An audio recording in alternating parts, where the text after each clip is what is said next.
Alright, welcome back mga kaibigan. Bago po natin simulan ang ating second quarter, puntahan po natin si Marga Vargas. Thanks, Richard. 2 weeks pa nga lang simula nang isilang ang unikaihan ni Danica at ni Mark Pingris. Sabi ko kay Mark, kamusta ba? Being a first-time dad, sabi niya medyo puyat pero masaya naman daw siya. At syempre, medyo nakikita niya na ang sarili niya, magiging strictong ama daw siya. Pero ngayon pa lang nagsisimula na siyang maging super responsible father. Back to you guys. Diba, syempre, no? Inspirasyon niya ni Mark Pingris with a new bundle of joy nila ni Danica. Congratulations to Mark and Danica. And why not? Pangitang-pangita talaga yung joy nitong si Mark Pingris. Had some assists, had a slam dunk, and his team is now in full command with a 12-point lead, 30-18. They've been playing good defense. As we mentioned, Magnolia's been limiting their opponents to less than 90 points per ball game. That's actually second best in the league. Samantala naman for the Coca-Cola Tigers, not a good start defensively, allowing 30 points kagad para dito sa Magnolia sa opening quarter. Pero ito si Alex Sabagnot starting things off with a DM twist. Well, itong bumubuhay dito sa mga taga Coca-Cola, they're outside shooting. That's the second for Sabagnot. Dean earlier had a three-pointer by himself. Ito na ngayon si Danny Ai against Mark Macapagal. So, ito Danny Ai backing him down.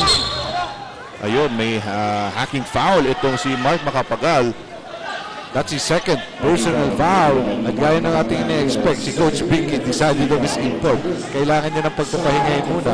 Itong si Brandon Dean definitely wala sa rhythm ng kanyang buong kupunan dito. Ito, surprise no, para kay Coach Vincent. And Bono in the game early here in the ball game. Ito na ngayon si Jonas Villanueva against Buenafe. They go to Bono at the post. Against Taolava at Durit. Naubusan na sila ng oras. And the ball will go to the Coca-Cola Tigers. Well, Ken Bono is inside because si Dorian Peña is in deep foul trouble. Early in the first quarter, tatlo agad yung kanilang nakuha. And Asi Taolava has been making his moves inside. Kaya kailangan nila ng big man. Isipin mo, may nakareserva pa dyan si Sam Eman, no?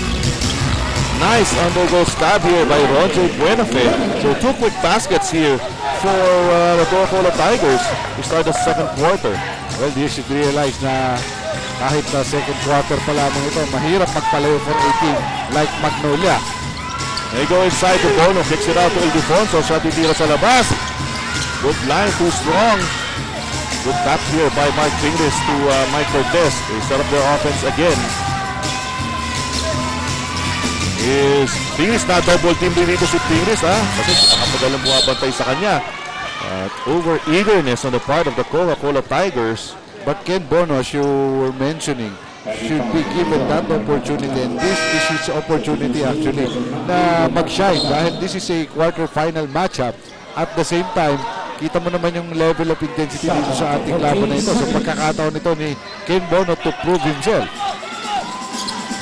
Ito, they go back to the post kay Pingris against Cathy this time. Ito, traveling ang tinawag dyan kay Mark Pingris. Itong Coca-Cola Tigers at the post, no? They want itong Magnolia to spin baseline, tapos yung help will be coming from Taolava in the middle. Well, si Cesar Catley, even if he's the odd man out sa kanilang front line, may kaliitan, he's actually expected to score. Not much scoring, but he's double teaming very well. Perseverance on the part of Asi Taolava, nets him another 2 points. Top scoring Coca-Cola player, ito si Asi Taolava, na hindi pa nag-start dito sa ating laban na ito. Don't look now, it's only a 5-point lead. Ito na nga, no? Ang Magnolia, hindi pa nakakascore dito. Nice tap here by Alex Cabagnot. Cabagnot racing down court. Gives it to Catley. Cross-court pass. Buenafe, they dump it to the post. And ito naman si Taolava, nawala ng bola.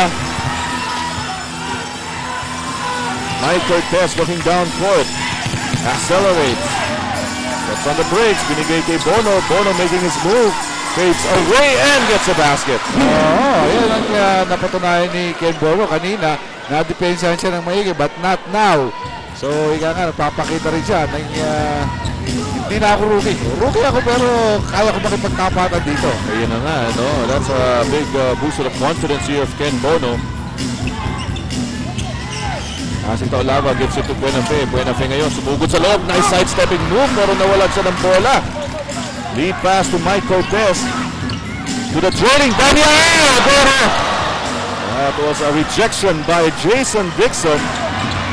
What a rejection from the import.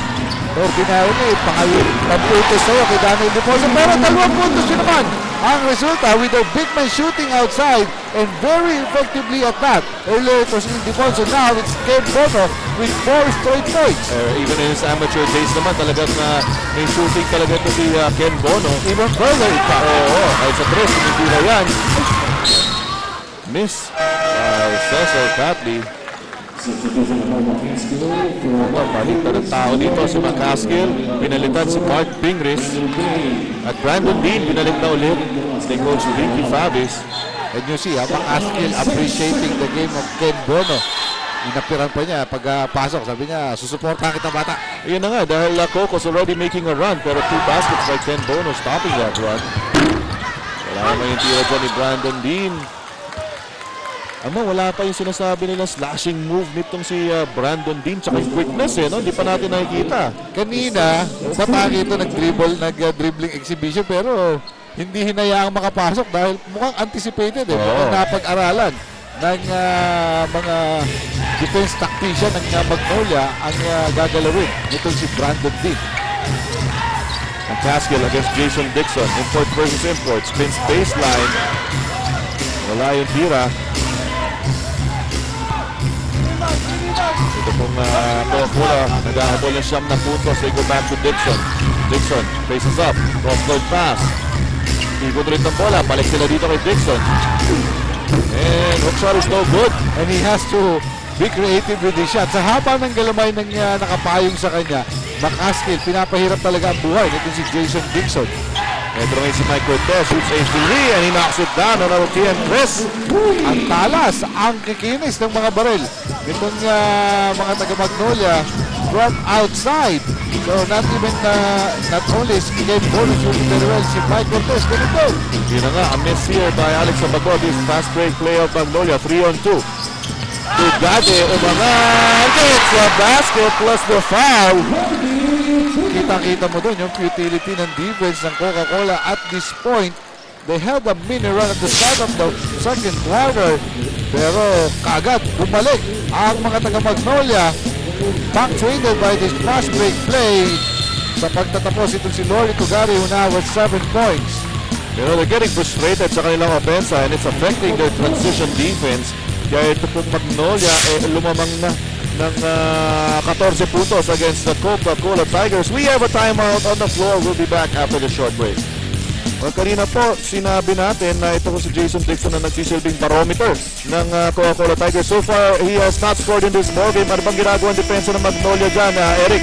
Well, actually, itong ang Magnolia ice cream, yung Beverage Masters, ang ginagawa talaga nila is really double teaming him. Kaya nga sabi sa akin ni assistant coach Richie Dixon rather, ito nga si Jason Dixon kailangan makatanggap ng bola deep in the post. What's happening is Magnolia is pushing him out.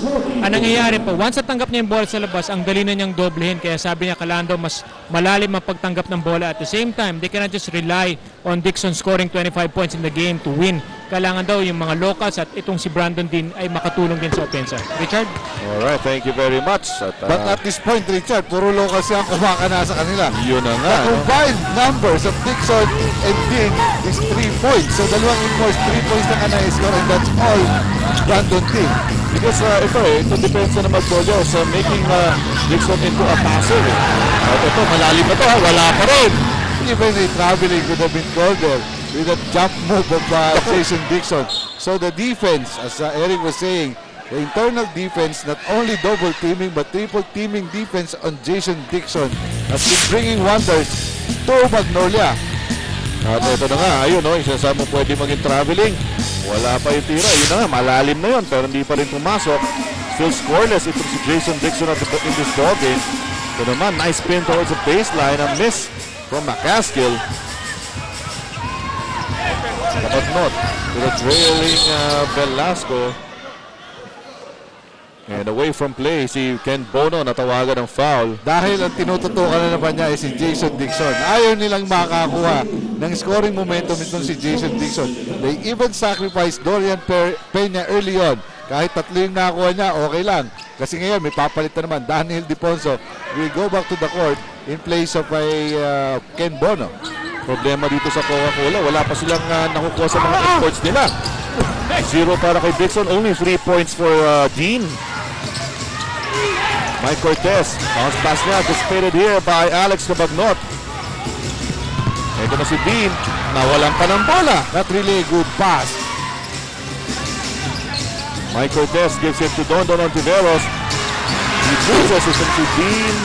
Pero yung bola, bumalik pa kay Don. Parang malapit yung bola kay Don Ontiveros. In fact, the Coca-Cola players are not also scrambling for the ball. Nakatayo na lang sila rin. Nice looking jumper here by Don Ontiveros. I think itong play ng Coca-Cola really affected by the mediocre performance ng dalawang import nila.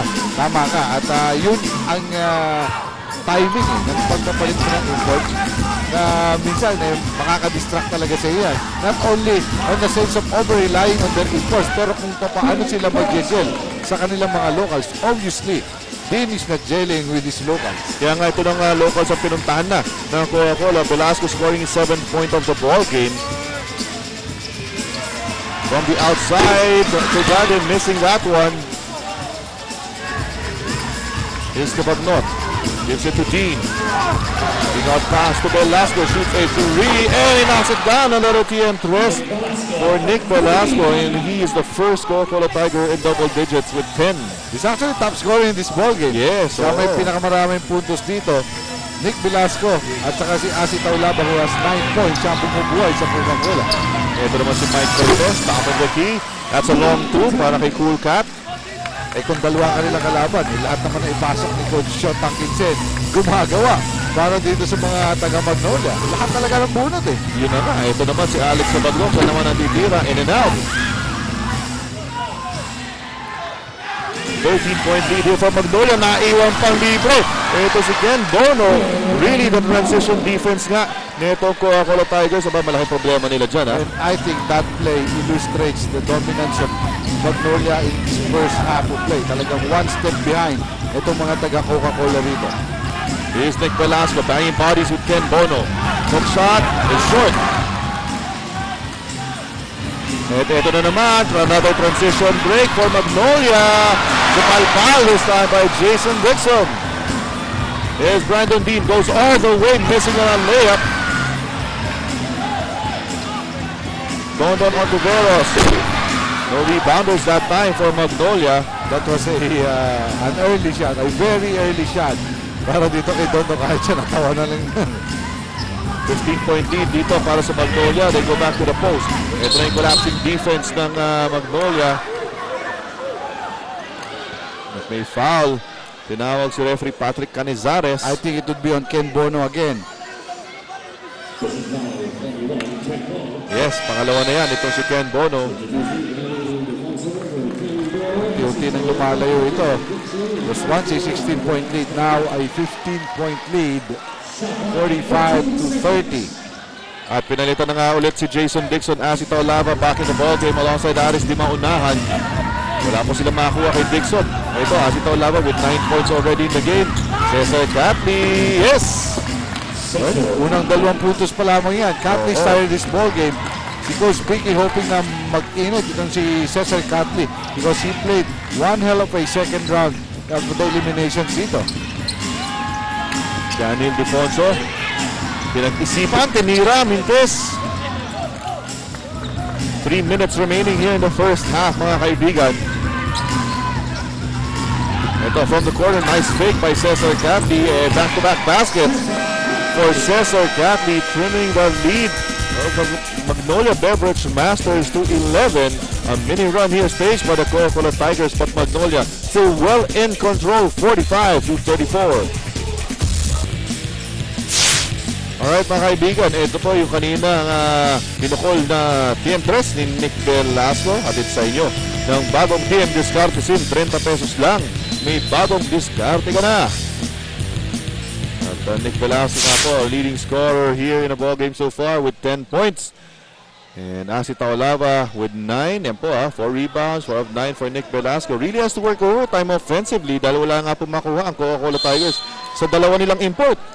Well, itong mga players ng Barangay Ginebra naghihintay sa kanilang laban against Santa Lucia after this ball game.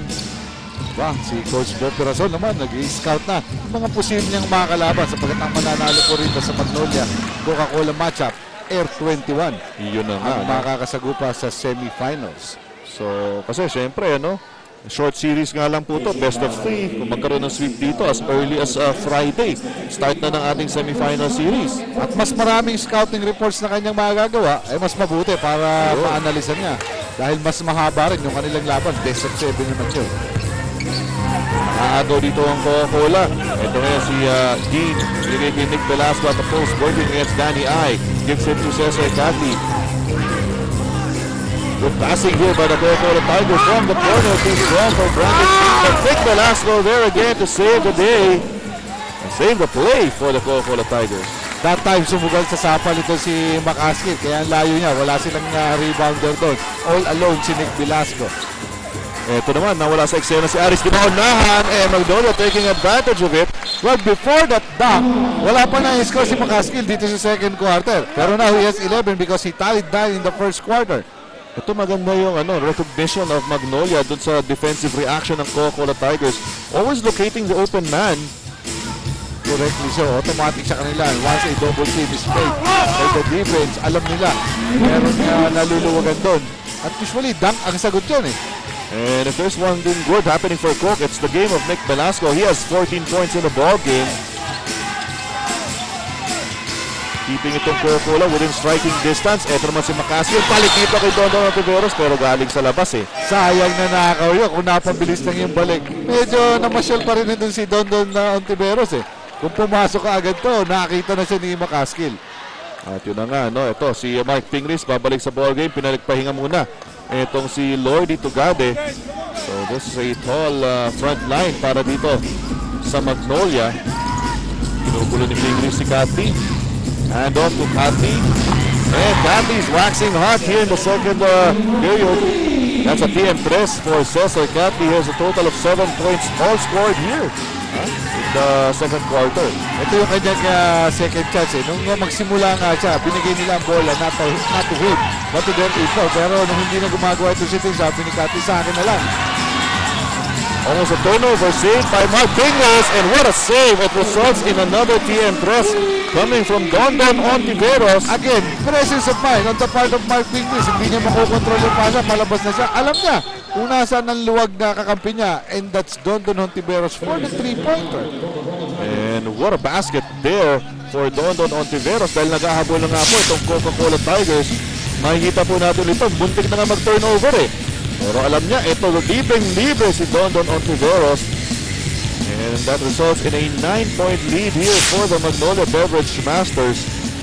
Pero ito in fairness to Coca-Cola, wala pa silang dapat kalungkot dito. Hindi gumagawa yung kanilang import, but they're only down by 9. Yun. Yung makinang dyan, yung magandang nilalaro ng local, Pinasco at Taulaba. Now, Cesar Cat. That play was designed for Dean, pero talagang walang mapuntahan si Brandon Dean. Ito na yung Taulaba, 5 seconds to shoot para sa Coke. Take out pass, na nice pick. 1 second to shoot, and he does not beat the buzzer. Pero ito, rebound by Asi Taulaba. And there's a foul downstairs against Dondon Ontiveros. It's really been the locals, talaga sinasarad na lang dito ng Coca-Cola Tigers. And that would be Dondon Ontiveros' first personal foul. Sumabit muna siya, kaya sigawan yung fans ng Magnolia. Akala nila maganda yung sapal ni Mark Pingris, pero sabi ng Taulaba, hinihila ako sa babae. Uy, sabi niya, naman yung tira na yun ni Asi Taulaba.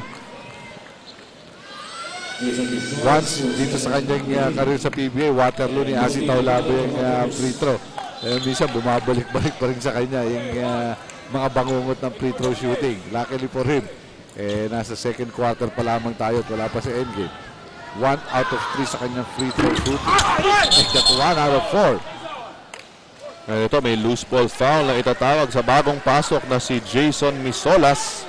Tumitingin-tingin pa sa paligid si Jason Misolas. Pero the foul will be charged on him. Hindi pa rin makapaniwala, no? Penalty na pala itong Coca-Cola Tigers. So ito, mabibigyan pa ng pagkakataon itong Magnolia na palaguin ang kanilang lamang. 24.2 seconds remaining dito sa ating ball game. At least in the first half, this game has been controlled by the Magnolia Beverage Masters, not only with their defense, kundi ang ganda at ang daming gumagawa para sa kanila. Evenly distributed ang kanilang mga puntos dito.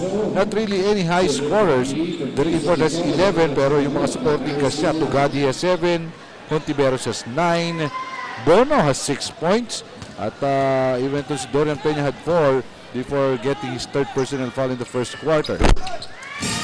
Ito, si Tugade makes it a 10-point lead for the Magnolia Beverage Masters. Chance for the Coca-Cola Tigers to take the last shot of the half. They isolate Brandon Dean here at the top. Dean ngayon kicks it out to Nick Velasco. Balik kay Dean.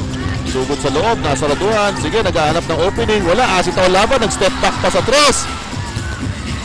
Not the best shot taken there by the Coca-Cola Tigers to end things in the first half, mga kaibigan. And the Magnolia Beverage Masters and Mal McCaskill looking good here in Game 1 of their quarterfinal series against the Coca-Cola Tigers. Brandon Dean still struggling here alongside Jason Dixon. So it's a 10-point lead by Magnolia, 51-41 at the half.